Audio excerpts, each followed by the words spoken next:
Hello, my name is Anthony, and in this video we're going to talk about a pre-driver for a brushless DC motor. We're going to use the NXP's GD3000 three-phase brushless motor pre-driver for this particular example. The reason being is you need a pre-driver because you want to isolate the microcontroller from which is generally a low voltage, low power source, and you want to isolate it from the high power, which is a brushless DC motor. And that's one reason. But the second reason is also in terms of protection devices and sensing. You want a system that can also drive the MOSFETs that basically help the brushless DC motor to move. So this is the kind of circuit we're going to build, which is a GD3000, where you'll have the MCU or the microcontroller connected to the pre-driver. And the pre-driver will then send signals to a MOSFET, and that MOSFET will then will then pass the necessary amount of power so that it can rotate the motor. And all those signals is eventually being triggered by the MCU itself. And yeah, so let's get started. In the high level, we have a microcontroller connected to the pre-driver. And the microcontroller will send the signals to the MOSFETs. Now you'll have 6 MOSFETs, and each MOSFET will, there'll be one high-level MOSFET, and then there'll be a low-level MOSFET. And the MCU will basically trigger one of the high and one of the low. And while it's doing that, it will activate the electromagnetism in the motor. Will attract, similar poles will repel each other, and the opposite poles will attract each other. So you're basically trying to create a commutation in the motor where the opposite poles will constantly attract, creating that rotational mechanical energy of the motor. And you can do this by controlling the MOSFETs, but there's a particular sequence that needs to be triggered by the MCU. So the MCU will send some certain signals, and the GD3000 will basically isolate the signals, and it will take that signal and amplify it to a point where it can, drive the MOSFETs, because the MOSFET is the high voltage side. And that MOSFET will then basically power the motor. And then while the motor is spinning, you can monitor the current that is flowing through the motor. And you can also trigger something known as the back EMF. Now, when we're dealing with quadcopters, we're not going to put a sensor in the motor. And the reason why you want to have the sensors why you need back EMF if you don't use censored motor, is you need to know which MOSFETs you want to trigger. And if you don't know which MOSFETs to trigger, then the motor will not spin, because it needs to move in a rotation. It needs to rotate, and the rotation sequence has to be very specific. And if you don't have that specific rotation sequence, the motor will not spin, at least not smoothly. And to prevent that from happening, you need to get some feedback from the motor so that it gives you some sense of position. And once you know where the exact position of the motor is, you'll know what MOSFETs to trigger. So that's really the high-level overview of what we're trying to build. And the goal of the GD3000 is, one, it helps in current sensing, and it'll take that signal, and it'll be able to minimize. And it will be able to give the signal back to the MCU. In a way that it won't damage the MCU, because it's measuring it at the high voltage side. It's also able to protect the MOSFETs and the whole high level side in case there's a short circuit. There's something known as dead reckoning, where basically if 2 MOSFETs that are triggered apparently might appear to short circuit the whole system, then that could be that would be catastrophic. So for example, when you're switching from FED1 to FED2, it's never instantaneous. There's always going to be some form of lag. And when you're switching, there's a good chance that you might be switching 2 MOSFETs that can short circuit the system. So the GD3000, and actually most pre-drivers will prevent that from happening. And that's what we really need a pre-driver, because when the high voltage side, you want to have a device that is capable of sensing and protecting the whole circuitry.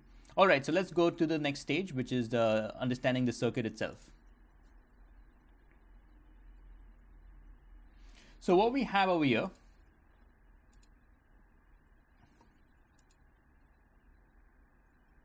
is the GD3000, and we have some couple of headers. So the top is all decoupling capacitors to smooth out the ripples and protect the device from transients and inductance loops and various other things. Then you have the LED in case when the GD3000 is powered on, you have the LED. But this is not really what we really want to focus on. We really want to focus on this part of the circuit. So as you can see here, these three blocks over here will feed to the three wires of a motor. Each motors generally have three wires, and that will be phase A, phase B, phase C. And when we talk about short circuit, for example, when you're switching from one MOSFET to say another MOSFET, and one MOSFET to another MOSFET, there's good chances that while this transition, while in transient conditions, you might suddenly trigger a sequence where this MOSFET and this MOSFET might suddenly be on, at least for a very, very short burst of time.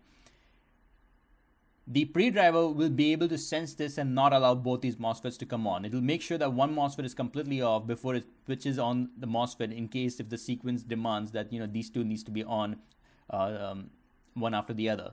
So that's what a pre-driver would do.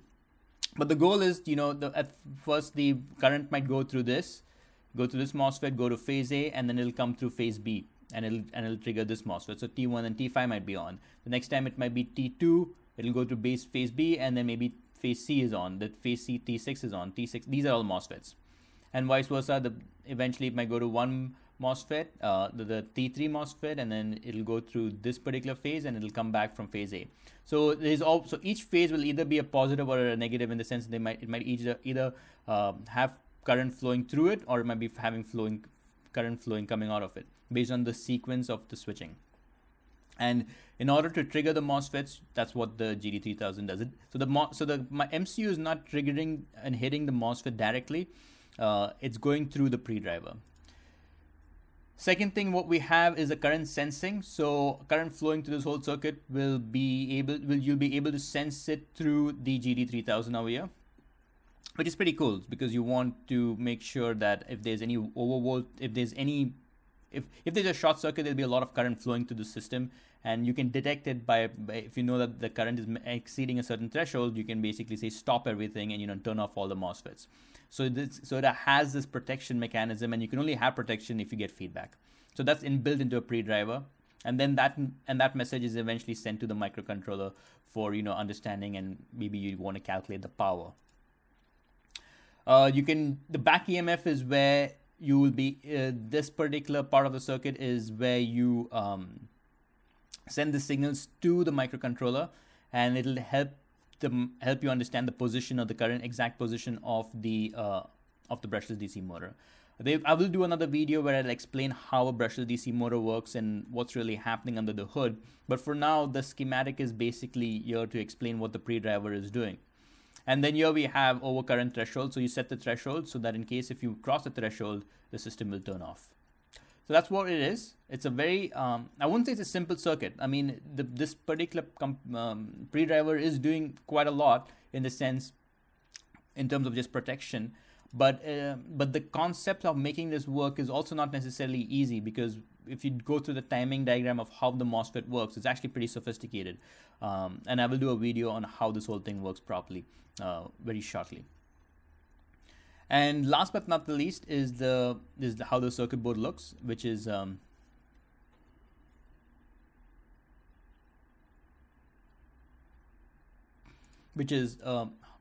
something of this sort. All right, so let me now take you to my board over here. So for a quadcopter, we would need 4 of these. So I just fabricated the board. I will do a video where I actually, solder all the components and we'll test it out. But a quadcopter needs 4 of these, and it'll be connected to one microcontroller, which will be able to send signals to the GD3000, and that GD3000 will basically be able to trigger the MOSFETs. And these 3 pins over here will be connected to a brushless DC motor. So what I have over here, I wouldn't want to, screw my thing. All right, so what we have over here is a brushless DC motor, and they all have 3 wires. So you can call them phase A, phase B, phase C. And you want these 3 wires will be now connected to this 3 parts of the brushless DC of the pre-driver, and then this will be connected. this circuitry with the header over here will be connected to the microcontroller. So the microcontroller talks to the GD3000. The GD3000 will then, or the pre-driver, and you can use any pre-driver. It doesn't matter whether it's from NXP or from Texas Instrument. It doesn't matter, but a pre-driver, I don't know whether Hobby Electronics uses pre-drivers, because in this particular case, I'm not too sure whether they do. They probably make the MCU they do all the protection and handling within the MCU. But also the Hobby MCU is not giving you feedback in terms of current and power and many other things. Whereas it clearly is using the back EMF to understand the position. That's how it's moving. But you can really be more efficient and understand your circuitry even better when you can sense even the power going through the system. But in this case, we are using a pre-driver for our quadcopter and for our drones, primarily because we want to isolate the flight control from the high power part, and also all the protection mechanism, as I mentioned, is protected. So this is what we're going to do. The motor controller is literally a very powerful flight controller. 4 of these. Each GD3000 can only control one motor. Each pre-driver is mostly going to control one motor, and that's how it's going to be. So in the next video, I will show you, we fabricate the components and start to test it out. And I will also explain to you how does the brushless DC motor work, and why we need something called as back EMF in order to sense how all of these things, how we basically make the rotor or the motor move efficiently, and how we understand what positioning is of the position of the motor with respect to the other phases, so that we know which windings we need to activate, and you activate the windings based on the MOSFETs.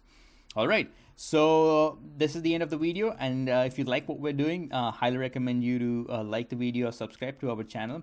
And until next time, thank you.